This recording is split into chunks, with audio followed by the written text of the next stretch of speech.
Hello friends, welcome back to my channel. Friends, पिछली video के अंदर हमने बात की थी ट्रांसमिशन मीडिया की, जिसके अंदर हमने वायर्ड और वायरलेस दोनों तरीके के ट्रांसमिशन मीडिया की बात की थी। सो फ्रेंड्स, अगर अभी तक आपने मेरी पिछली वाली वीडियो नहीं देखी है तो पहले जाकर के उस वीडियो को ज़रूर देख लीजिए। और अगर अभी तक आपने मेरे चैनल को सब्सक्राइब नहीं किया है तो प्लीज़ सब्सक्राइब कर दीजिए और वीडियोज़ को लाइक और शेयर करना ना भूलें। आज के वीडियो के अंदर हम बात करने वाले हैं प्रोटोकॉल्स की। बेसिकली प्रोटोकॉल्स होते क्या हैं? It is the set of rules that determine how data is transmitted between different devices in the same network. Protocols क्या होते हैं? कुछ सेट ऑफ रूल्स होते हैं जिनके थ्रू डिफरेंट डिवाइसेस आपस में एक दूसरे के साथ में डेटा का ट्रांसमिशन करते हैं, यानी आपस में एक दूसरे के साथ में कम्युनिकेट करते हैं। ये किस तरीके से होता है? मान लेते हैं हमारे पास में एक डिवाइस ए है और दूसरा डिवाइस हमारे पास में बी है। इन दोनों के बीच में डेटा का ट्रांसमिशन करना है तो उसके लिए कुछ सेट ऑफ रूल्स होते हैं जो इनके बीच की कम्युनिकेशन यानी कि डेटा ट्रांसफर को कंप्लीट करवाते हैं, और उसे हम क्या कहते हैं? प्रोटोकॉल कहते हैं।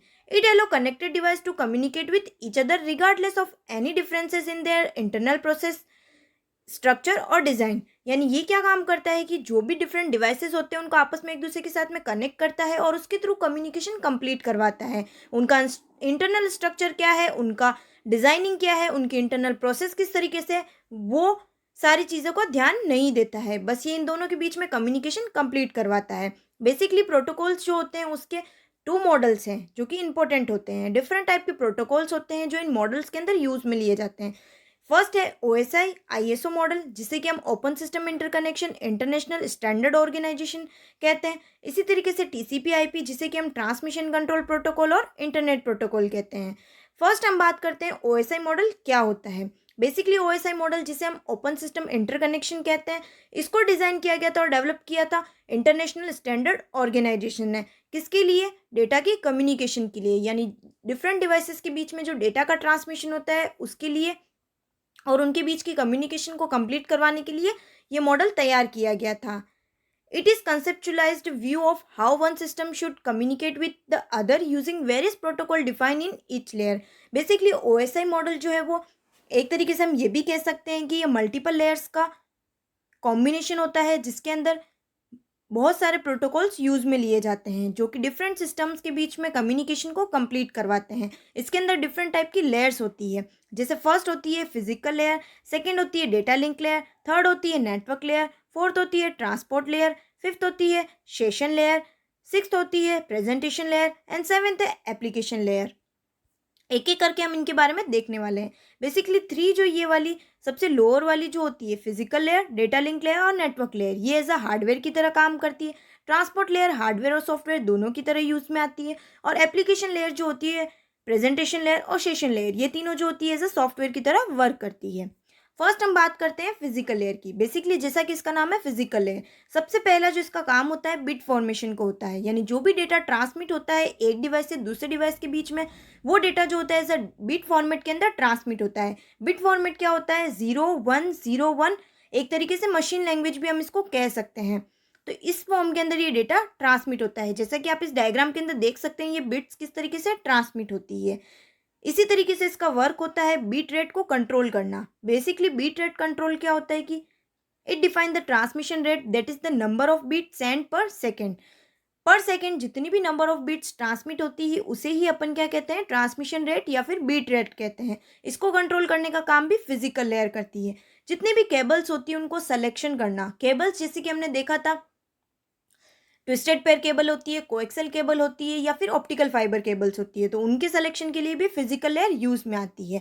जैसे हम मान लेते हैं कि ट्विस्टेड पेयर केबल को हम टेलीफोन्स के लिए यूज़ में ले रहे हैं, या फिर हम मान लेते हैं कि जो भी ऑप्टिकल फाइबर केबल है जो इंटरनेट के अंदर यूज़ में ली जा रही है, इस तरीके से केबल का सिलेक्शन होता है। इसके अंदर डिवाइसेस का भी सिलेक्शन किया जाता है कि कौन से डिवाइसेस जो है यूज़ में आते हैं, यानी जैसे हब हो गया, रिपीटर हो गया, मॉडेम हो गया, ये फिजिकल लेयर के ऊपर वर्क करते हैं। बेसिकली हब, रिपीटर और मॉडेम ये क्या होते हैं, इसके लिए मैंने पहले से वीडियो बना रखी है। सो फ्रेंड्स, उस वीडियो को जाकर के आप ज़रूर देख लीजिए। इसी तरीके से जो भी फिजिकल टोपोलॉजीज होती है, टोपोलॉजीज जो कि पहले मैंने आपको बता दिया है, डिफरेंट टाइप की टोपोलॉजीज होती है, उनके सिलेक्शन के लिए भी फिजिकल लेयर के अंदर ही उनको सेलेक्ट किया जाता है। जितने भी ट्रांसमिशन मोड्स होते हैं जो कि simplex, half duplex, full duplex, उनका सिलेक्शन भी फिजिकल लेयर के अंदर ही कंप्लीट होता है।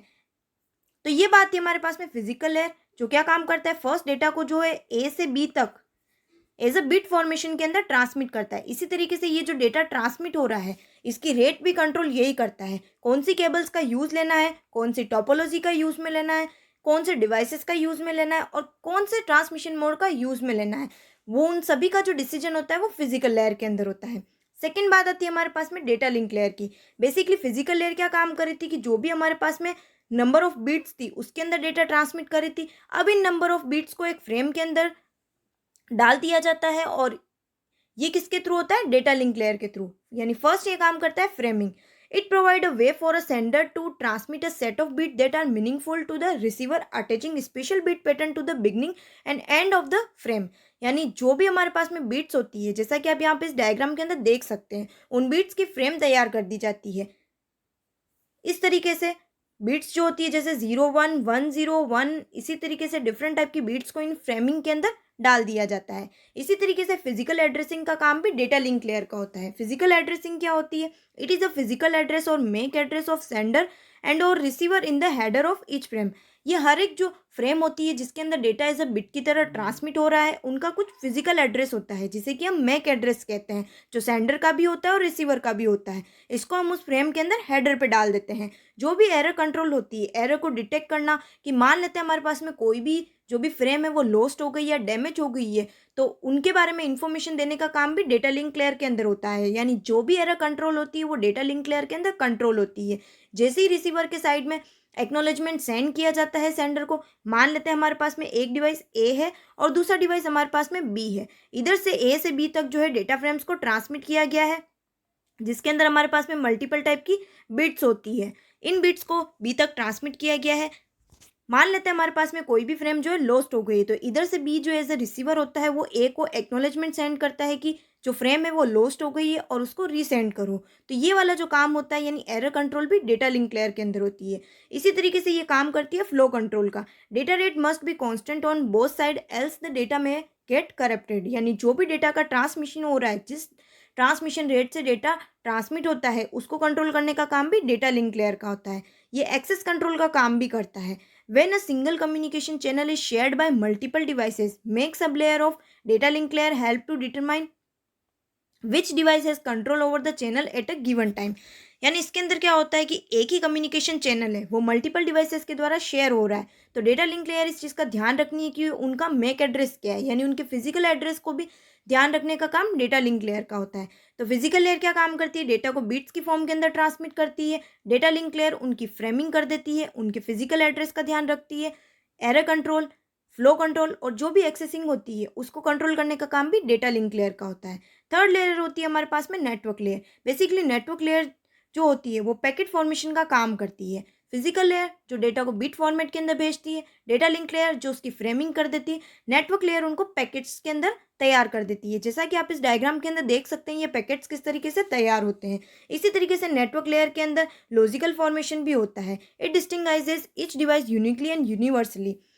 बेसिकली लॉजिकल फॉर्मेशन होता है आईपी एड्रेस के बेसिस पर। टू टाइप के एड्रेस होते हैं, फिजिकल एड्रेस जिसे कि हम मैक एड्रेस कहते हैं, और आईपी एड्रेस जो कि क्या करता है, हर एक डिवाइस को यूनिकली आइडेंटिफाई करता है कि वो किस नेटवर्क से जुड़ा हुआ है। इसी तरीके से नेटवर्क लेयर के अंदर राउटिंग का काम भी होता है। राउटिंग का मतलब जैसा कि पहले भी मैंने आपको बताया था, राउटिंग के अंदर एक डिवाइस से दूसरे डिवाइस तक जो भी डेटा पैकेट्स की फॉर्म के अंदर ट्रांसमिट हो रहा है, तो उनके लिए बेस्ट पाथ कौन सा है वो अवेलेबल करवाने का काम नेटवर्क लेयर का होता है। इसी तरीके से ये प्रोसेस टू प्रोसेस डिलीवरी करने का भी काम करती है, यानी पैकेट फॉर्मेशन करती है, लॉजिकल एड्रेसिंग करती है जो कि आईपी एड्रेस के थ्रू होती है, राउटिंग के लिए यूज़ में आती है, और प्रोसेस टू प्रोसेस डिलीवरी का काम भी नेटवर्क लेयर करती है। इसी तरीके से फोर्थ होती है हमारे पास में ट्रांसपोर्ट लेयर। ट्रांसपोर्ट लेयर क्या काम करती है? Segment formation. जो भी हमारे पास में बिट्स होती है उनकी फ्रेमिंग होती है। फ्रेमिंग होने के बाद में उनको पैकेट्स के अंदर कन्वर्ट किया जाता है। अब जो ये पैकेट्स होते हैं उन सारे पैकेट्स को हम क्या कर देते हैं, एक सेगमेंट के अंदर डाल देते हैं। इस तरीके से हमारे पास में ये सेगमेंट जो है रेडी हो जाता है। ये होस्ट टू होस्ट डिलीवरी का काम करती है, यानी सेंडर से रिसीवर तक जो भी डेटा का ट्रांसमिशन है वो ट्रांसपोर्ट लेयर के थ्रू कंप्लीट होता है। यहाँ पर भी एरर कंट्रोल और फ्लो कंट्रोल की प्रोसेस कंप्लीट होती है, और ये काम करती है कनेक्शन कंट्रोल का। बेसिकली कनेक्शन कंट्रोल होता क्या है? टू टाइप से हमारे पास में कनेक्शन होते हैं। एक होता है कनेक्शन ओरिएंटेड और दूसरा होता है connection less services. Connection oriented के अंदर क्या होता है? Receiver send acknowledgement after packet receive means reliable. इसके अंदर सेंडर और रिसीवर दोनों के बीच में जो भी डेटा की ट्रांसमिशन हो रहा है उससे पहले कनेक्शन को स्टेबलाइज करना ज़रूरी होता है। रिसीवर जो होता है वो पैकेट्स के रिसीव होने के बाद में सेंडर को एक्नॉलेजमेंट दे देता है कि उसके पास में ये फ्रेम पहुंच चुकी है, यानी कि ये सेगमेंट जो है पहुंच चुका है या नहीं पहुंच चुका है, इसीलिए ये रिलायबल होती है। सेकेंड होती है हमारे पास में कनेक्शन लेस सर्विसेज, जिसके अंदर सेंडर और रिसीवर दोनों के बीच में डेटा ट्रांसमिशन से पहले कनेक्शन स्टेब्लिश नहीं होता है, यानी कि receiver doesn't send acknowledgement after packet receive means fast but not reliable. Connection less के अंदर रिसीवर सेंडर को कोई भी एक्नॉलेजमेंट नहीं देता है कि उसके पास में पैकेट पहुंचा है या नहीं पहुंचा है। इसका मतलब ये फास्ट तो होती है लेकिन ये रिलायबल नहीं होती है। तो ये जो कनेक्शन कंट्रोल होता है वो ट्रांसपोर्ट लेयर के अंदर होता है। फिफ्थ लेयर होती है हमारे पास में सेशन लेयर। सेशन लेयर जो कि सबसे इंपॉर्टेंट लेयर होती है। Session establishment, maintenance and termination. Session layer session को स्टेब्लिश करने में, उसको मेंटेन करने में और टर्मिनेट करने के अंदर हेल्प करती है। बेसिकली सेशन होता क्या है? It allow the two process to establish, use and terminate a connection. मान लेते हैं आप कोई भी साइट के ऊपर विजिट कर रहे हो, जब तक आप उसके ऊपर विजिट कर रहे हो तब तक आपका सेशन जो है वो चलता रहता है। जैसे ही आप उससे बहुत टाइम तक अगर आप उस को एक्सेस नहीं करते हो तो वो सेशन जो होता है वो टाइम आउट हो जाता है। इस सेशन के स्टेब्लिशमेंट के लिए, मेंटेनेंस और टर्मिनेशन के लिए सेशन लेयर का यूज होता है। इसी तरीके से ये डेटा के सिंक्रोनाइजेशन के लिए भी यूज में आता है। It allow a process to add synchronisation point into the data that help to identify the error so that the data is resynchronise properly. ये डेटा के सिंक्रोनाइजेशन के लिए यूज में आता है। इट एलो प्रोसेस, यानी ये किसी भी प्रोसेस को एलो करता है कि उसके अंदर सिंक्रोनाइजेशन पॉइंट्स जो है वो ऐड कर दिए जाते हैं। ये जो सिंक्रोनाइजेशन पॉइंट होते हैं वो डेटा के साथ में ऐड कर दिए जाते हैं कि अगर कोई भी एरर हो जाती है तो ये उस एरर को आइडेंटिफाई कर लेता है और उन जो भी डेटा होते हैं उनको वापस से रीसिंक्रोनाइज करके ट्रांसमिट कर देता है। बेसिकली सेशन जिसे कि हम लॉग ऑन और लॉग ऑफ भी कह सकते हैं। जैसे आप कोई भी सिस्टम होता है तो सिस्टम के अंदर आप लॉग इन करते हो तो उसे हम क्या कहते हैं? सेशन स्टार्ट हो गया। इसी तरीके से अगर लॉग ऑफ कर देते हैं तो वो सेशन जो है वो लॉग आउट हो चुका है, यानी सेशन जो है वो टर्मिनेट हो गया है। इसी तरीके से ये डायलॉग कंट्रोलर की तरह भी यूज में आता है। It allow two system to start communication with each other in half duplex और फुल डुप्लेक्स मोड। ये डायलॉग कंट्रोलर की तरह यूज में आता है। इसके अंदर दो डिवाइसेस है, ये सेंडर है और ये रिसीवर है। इन दोनों के बीच में जो भी कम्युनिकेशन कंप्लीट हो रही है उसके लिए कौन सा मोड यूज में लेना है, हाफ डुप्लेक्स मोड यूज में लेना है या फुल डुप्लेक्स, इसका जो भी चूज होता है वो भी सेशन लेयर के अंदर होता है। यानी जो मेन डेटा का ट्रांसमिशन हो रहा है वो सेशन लेयर के थ्रू ही कंप्लीट होता है। इसी तरीके से नेक्स्ट लेयर होती है हमारे पास में प्रेजेंटेशन लेयर। प्रेजेंटेशन लेयर क्या काम करती है? ट्रांसलेशन का काम करती है। ट्रांसलेशन का मतलब क्या होता है? जो भी हमारे पास में डेटा होता है उस डेटा को क्या कर दिया जाता है, जो भी सिंटेक्स फॉर्मेट होता है वो इस प्रेजेंटेशन लेयर के थ्रू ही कंप्लीट होता है। यानी मान लेते हैं हमारे पास में डेटा अल्फ़ाबेटिक है या फिर हमारे पास में न्यूमेरिक है, तो उन सब का जो ट्रांसलेशन होता है वो भी प्रेजेंटेशन लेयर के अंदर होता है। एक तरीके से इसे हम सिंटेक्स लेयर की तरह भी कह सकते हैं। इसी तरीके से इंक्रिप्शन की टेक्नोलॉजी भी इसके अंदर यूज़ में आती है। इंक्रिप्शन का मतलब क्या होता है कि जो भी अनऑथराइज यूज़र होता है, मान लेते हैं हमारे पास में एक डिवाइस ए है और दूसरा डिवाइस बी है, इन दोनों के बीच में जो जो डेटा का ट्रांसमिशन हो रहा है उसको कोई तीसरा पर्सन यानी कि कोई भी अनऑथराइज यूज़र जो उसको हैक ना कर ले, उसको एक्सेस ना कर ले, उसके लिए जो भी हमारे पास में टेक्स्ट होता है उसको एनकोड कर दिया जाता है। एनकोड का मतलब उसे एक स्पेसिफिक अनरीडेबल फॉर्मेट के अंदर कन्वर्ट कर दिया जाता है और जैसे ही रिसीवर की साइड में आता है उसे डिकोड कर लिया जाता है। यानी जो अनरीडेबल टेक्स्ट होता है उसको वापस से प्लेन टेक्स्ट के अंदर, यानी जो ओरिजिनल फॉर्म होती है उसके अंदर कन्वर्ट कर दिया जाता है ताकि इसको सिक्योर रखा जा सके। तो बेसिकली इंक्रिप्शन जो होता है वो सिक्योरिटी की एक टेक्नोलॉजी होती है। इसी तरीके से इसके अंदर कंप्रेशन भी शामिल होता है। कंप्रेस करने का मतलब क्या होता है कि जो नंबर ऑफ बीट्स होते हैं उनको रिड्यूस कर दिया जाता है। जो भी हमारे पास में डेटा ट्रांसमिट होता है वो एज अ बिट फॉर्मेट के अंदर ट्रांसमिट होता है तो उसको कंप्रेस कर दिया जाता है। जैसे हम देखते हैं जिप फाइल बना दी जाती है, तो वो चीज़ भी प्रेजेंटेशन लेयर के थ्रू कंप्लीट होती है। इसी तरीके से हमारे पास में सेवेंथ लेयर होती है जो कि सबसे लास्ट लेयर होती है और सबसे अपर लेयर होती है। ये होती है application layer. It provide user interface. ये क्या काम करती है? जैसा कि आप इस डायग्राम के अंदर देख सकते हैं, एप्लीकेशन लेयर जो कि सिस्टम के साथ में यूज़र को इंटरेक्ट बनाती है, किसके थ्रू? एप्लीकेशन लेयर्स के थ्रू। तो ये जो काम होता है एप्लीकेशन लेयर का होता है। It support for services like email, file access, transfer, share, database management, इन सभी को ये सपोर्ट करती है। यानी जो भी हम ईमेल का ट्रांसमिशन कर रहे हैं या कोई भी फाइल ट्रांसमिट कर रहे हैं या उनको एक्सेस कर रहे हैं या डेटाबेस को हम ट्रांसफ़र कर रहे हैं, तो ये सारा जो काम होता है वो एप्लीकेशन लेयर के थ्रू कंप्लीट होता है। It serves as a window for the application services to access the network and for displaying the received information to the user. ये एक तरीके से विंडो की तरह जो है सर्व होती है, जैसा कि हम यहाँ पे इस डायग्राम के अंदर देख सकते हैं, ताकि जितनी भी एप्लीकेशन सर्विसेज होती है, चाहे फाइल ट्रांसफ़र करना हो, चाहे ईमेल ट्रांसफ़र करना हो, या कोई भी नेटवर्क के थ्रू एक्सेस करना हो, तो ये सारी चीज़ें जो होती है वो कंप्लीट होती है एप्लीकेशन लेयर के थ्रू। तो ये हमारे पास में बात थी कि एप्लीकेशन लेयर क्या होती है। तो एक बार हम देख लेते हैं कि हमने कौन कौन सी लेयर के बारे में डिस्कस किया। सबसे पहले हमने बात की थी फिजिकल लेयर की, जो डेटा को बिट के अंदर ट्रांसमिट करती है। डेटा लिंक लेयर, जो कि उनके फ्रेमिंग के लिए यूज़ में आती है और उनके फिजिकल एड्रेसिंग के लिए यूज़ में आती है। नेटवर्क लेयर, जो कि उन बिट्स को जो कि फ्रेम्स के अंदर है उनका पैकेट तैयार कर देती है और उनके आईपी एड्रेस के थ्रू उनकी सही तरीके से डिलीवरी करती है। फोर्थ लेयर होती है ट्रांसपोर्ट लेयर, जो कि जो भी हमारे पास में पैकेट्स होते हैं उनको एक सेगमेंट के अंदर डाल देती है और कनेक्शन कंट्रोल का भी काम करती है। सेशन लेयर, जो कि सेशन इस्टेब्लिशमेंट, मेंटेनेंस और टर्मिनेशन यानी कि लॉग ऑन और लॉग ऑफ की तरह यूज़ में आती है। डेटा के सिंक्रोनाइजेशन के लिए यूज़ में आती है। प्रेजेंटेशन लेयर, जो कि सिक्योरिटी प्रोवाइड करती है, डेटा के कंप्रेशन और ट्रांसलेशन के लिए यूज़ में आती है।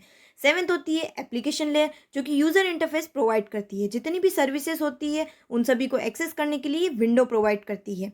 तो ये बात थी हमारे पास में OSI मॉडल की, जिसके अंदर 7 लेयर होती है। सबसे लोवेस्ट लेयर होती है फिजिकल लेयर, सेकंड होती है डेटा लिंक लेयर, थर्ड होती है नेटवर्क लेयर, फोर्थ होती है ट्रांसपोर्ट लेयर, फिफ्थ होती है सेशन लेयर, सिक्स्थ होती है प्रेजेंटेशन लेयर और सेवन्थ होती है जो कि सबसे हाईएस्ट होती है वो होती है एप्लीकेशन लेयर। सो फ्रेंड्स, अगर अभी तक आपने मेरे चैनल को सब्सक्राइब नहीं किया है तो प्लीज़ सब्सक्राइब कर दीजिए और वीडियोस को लाइक और शेयर करना ना भूलें। Thank you.